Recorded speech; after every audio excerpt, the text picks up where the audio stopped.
So the Rolling Jubilee is a great tactic for illuminating how debt functions. I mean, just the basic idea that banks, credit card companies, payday lenders, hospitals are willing to give a steep haircut on this debt, but just not to you, only to investors who want to make a quick buck off of you. And it's a massively profitable industry. People who are literally getting rich by keeping other people poor and in debt.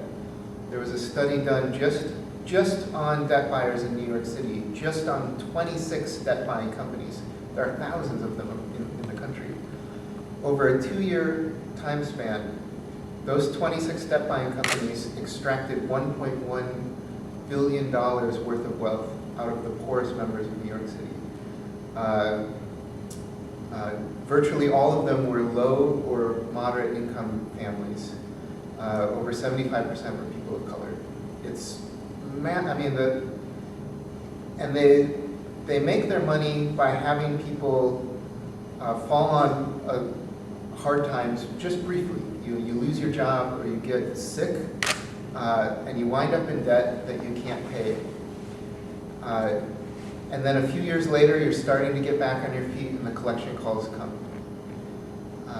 So when we abolish this money, we are providing real mutual aid to some people, but it's not a solution to the debt crisis. I mean, it's, $15 million is a lot of money, but it's just a drop in the bucket of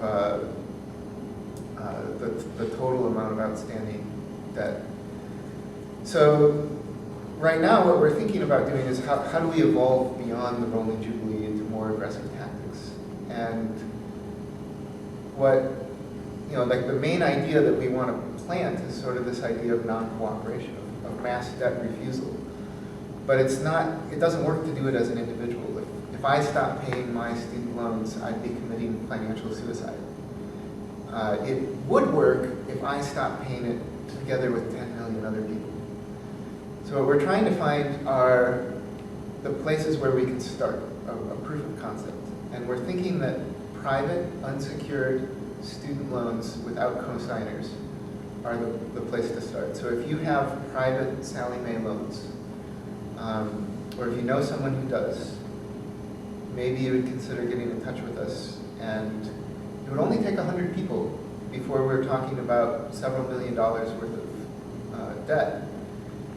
And basically create, I mean, unions have been destroyed in the last 30 years, but we're starting to see them reinvent themselves in interesting, strange ways with the Walmart workers, with the fast food workers. What would a debtors union look like? Where, to me, the debtors movement is the labor movement. Debt is just future labor. That every spare penny I have, if I get a job and I make a little bit of extra money, that money goes straight to Sallie Mae. So what would it look like if we created a union of just a small group of people who had a lot of debt with Sallie Mae and entered into collective bargaining with them and said, we're prepared to refuse this debt, but what if you gave us a 40% reduction of principal and a set interest rate? Well, then we'd make these payments on the schedule. But we've got grander schemes for sort of a universal debt strike, but it's something that we'd have to build up to. Just like you can't call for a general strike and have it materialize in a month. You need to build infrastructure, you need to build networks of mutual aid. So it's a long ways off, we've got a ton of work to do, but it's exciting.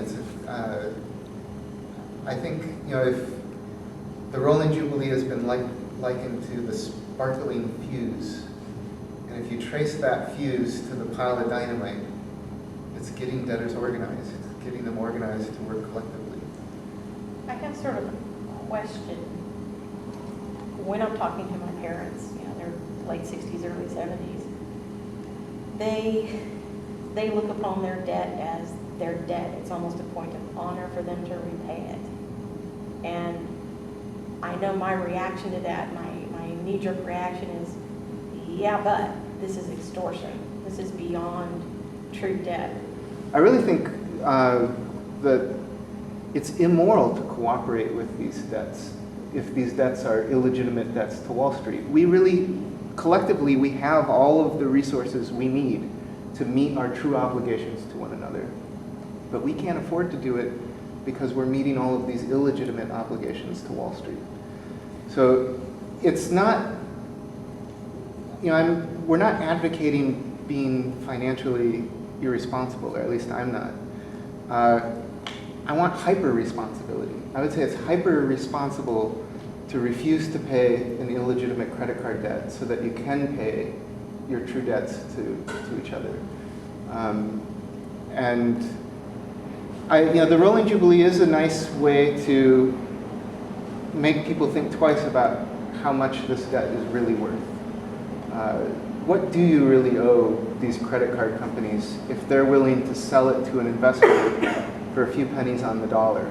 Something that is really helps frame the discussion is that debt is not real. It's not like there's not a dollar out there for every dollar of debt. It's not real.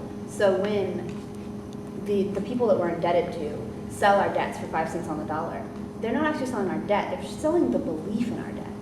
And so when we refuse to pay, we're actually striking at the very core of what our economic system is founded on, which is beliefs, right? Because our economic system is just a mutual belief in the value of the dollar. And if we refuse to pay our debts, then we are really striking at the core of our economic system. I also want to bring out something that Thomas said that I think is really important and could be a good point for discussion is what we owe other people and debts to society. So debt is not necessarily financial. I think it's, if I lend Ann $10 and Ann pays me back $10, that's just. If I lend Ann $10 and then she sells it to someone else, it's not the same. I think there's a difference there. But there's also something about, do I owe education? Does society owe individuals education?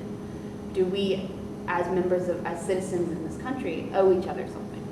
Is there something that we're in debt to each other to?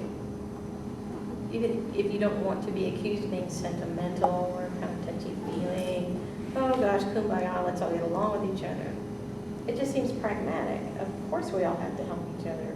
Of course we all have to keep each other's back or watch each other's backs, because how else do you get by? It's not just that this is a nice thing to do for a group of people.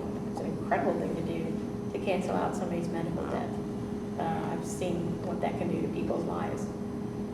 But they also have to hear the story about that this is also bringing attention to this debt market and how revolting that is. And that this is another ugly chapter in the whole Wall Street hole on all our lives. So that is part of it. That's kind of what they have to hear from me. It's a nice thing, but it's got a deeper, darker edge to it too. If the Rolling Jubilee is successful, like the real measure of its success is if it can evolve into other tactics. So, a lot of cities have been saying like we want to start our own, but I don't really see a good reason to. I've driven myself mad working on it for the last 2 years. It's a ton of work, and it is really complex. I mean, the different aspects that need to be done and need to be done right. So I think, from my own personal opinion, developing a debtor's clinic would be far more useful, I think. And the Rolling Jubilee is national, so we're going to keep doing it. I think we need lots of strike debt chapters, but the Rolling Jubilee can support all of them. And it was always designed to be a temporary tactic, so we've still got more work to do. We'll keep abolishing debt into the next year, but eventually we want to evolve. Resist and refuse their debt, looking for people who have the ability to support them in doing that. So that for every one person who can say, I'm not going to pay my debts, you have 10 people that say, I have your back. And that makes it much more feasible And then also just brings more people into it. So everyone, everyone is participating. And yes, 1 out of the 10 people is refusing their debt, but we're all participating in resisting debt. Even if I'm still paying my debt, but I know this person isn't, and I'm helping them and I'm assisting them. Right. It is now 9:10. I think we have to close. I wanted to say thank you to everyone that came out. I'm glad Thomas came all the way from Tennessee. He added a lot to our meeting tonight. Thank you, and we have an email list. We will be sending out an email to everyone relatively soon, and then Ruthie, you said you wanted to kind of spearhead the debtors clinic. I'll be involved, yeah. Okay, good.